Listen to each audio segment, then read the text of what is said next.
Hello and welcome to some more Star Citizen. A bit of a hit and miss last night with the latest 3.1.0 PTU patch. It was released and then had to be rolled back due to a few bugs, including some form of rendering issues which were causing stretching textures and rogue polygons to go over the screen. But let's go over the patch notes for that patch, as it's likely to go back on today with those fixes, and it's interesting to talk about. They found an issue with the Cutlass and the Cyclone that forced them to disable both for the patch. The IFCS fixes are still pending as well. General feature updates: they've darkened and retuned the contrast of the main menu and replaced loading animations. The ships and vehicle stuff, they've reduced the hardpoint sizes on the 350R back to 2 size 2s and 1 size 3. There's been some minor updates to the Cyclone UI panels, but obviously the Cyclone had to be removed, so you wouldn't see that in that patch. Arena Commander, they changed the Elite Wave audio to match every 5th wave of Pirate Swarm.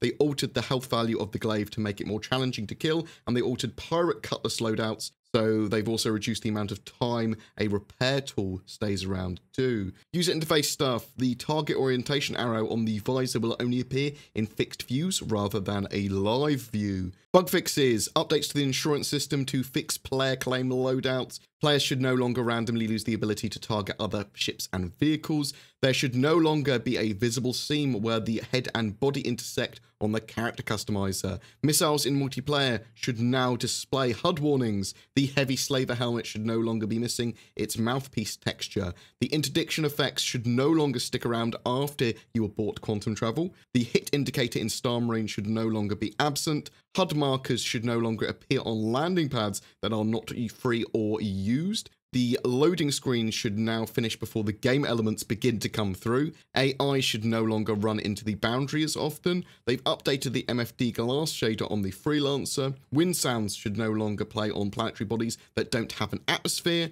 Player ships should no longer be removed immediately if logging out in the vicinity of other players. Players should no longer be able to shoot through the spawn barriers and kill players inside. Players should no longer gain respawns after every wave of Vandal Swarm or Pirate Swarm. The ship models in the Vehicle Manager app should now have correctly centered pivot points for rotation. The ECN mission should no longer fail upon arrival. Focus should no longer appear twice in the key bindings menu. The Origin JumpWorks 315p and 350R should now have engine audio working properly. Swarm mode should now provide vehicle destruction points correctly. The flashing lights at the end of comma rays should now be visible. Reticle mode toggle should now function correctly. Interdiction scenarios should no longer spawn behind the player. Unoccupied vehicles should no longer have debug text for names. They fixed the aim down sights toggle as well. There was various crash fixes as well, including a crash fix for destroying pirate Andromedas in swarm mode.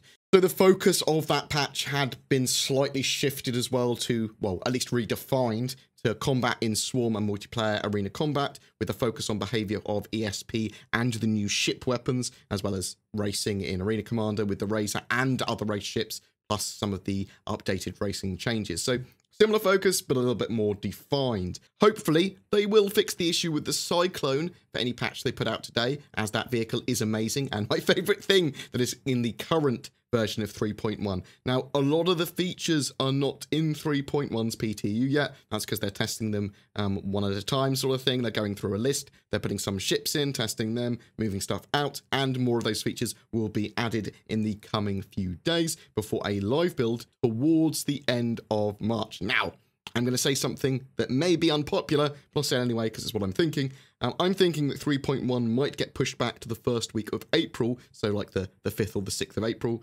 because of the Easter weekend, one of the reasons being just before it, but also it gives them a few more days to really get 3.1 into a better state without having me to immediately hope for some form of hotfix for a bug they've missed or something that makes it slightly less than playable. I'm okay as long as they roll out the PTU to everyone before that, but I mean, some people might be grumpy or whatever. I am okay with them setting release dates and hard release dates, but I also want them to be dynamic and sensible. If a couple more days is going to make for a better release and we have the PTU available to us anyway, then I'm okay with waiting the extra couple of days. That's fine. It's only a small amount of time. However, I never want to go back into the position where we're perpetually waiting for something that we expect and it's getting pushed back months and months and months, and we can constantly expect it.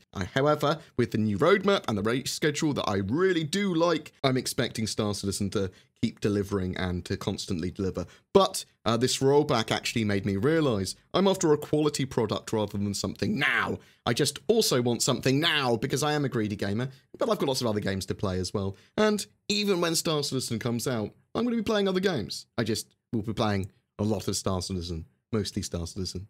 I need to play things. You know, every month we have a ship giveaway for March. It's for the Outpost Building Pioneer, donated by our featured org this time, Forgotten Heralds, a PMC with a history grounded in UEE military service. Their doctrine focuses on operational agility through active in-game training, their customized little training programs with people's voices, like my friend Kit, who does one of the voices for their cool little training programs, and a friendly active community. So check them out on their org page and Discord, which are linked below, to see if you're a fit for them. To be in for a chance of winning that Pioneer, however, make sure you're subscribed to my YouTube channel and then comment on any of my videos made during March. Each video will give you another opportunity to win. BritainCon is also coming on the 21st of April. Make sure you got your tickets to that if you wish to attend. It is in the Manchester Airport, the Radisson Blu. Big Star Citizen fan fest with Brian Chambers and Aaron Roberts and dev panels and lots of developers there for the Star Citizens and content creators and lots of people. It will be a cool thing. I'm going, obviously, as well. Which will be great. I'll put links to that down below, too. Do you have any questions about Star Citizen or Squadron 42's development, gameplay mechanics, or suggestions for videos?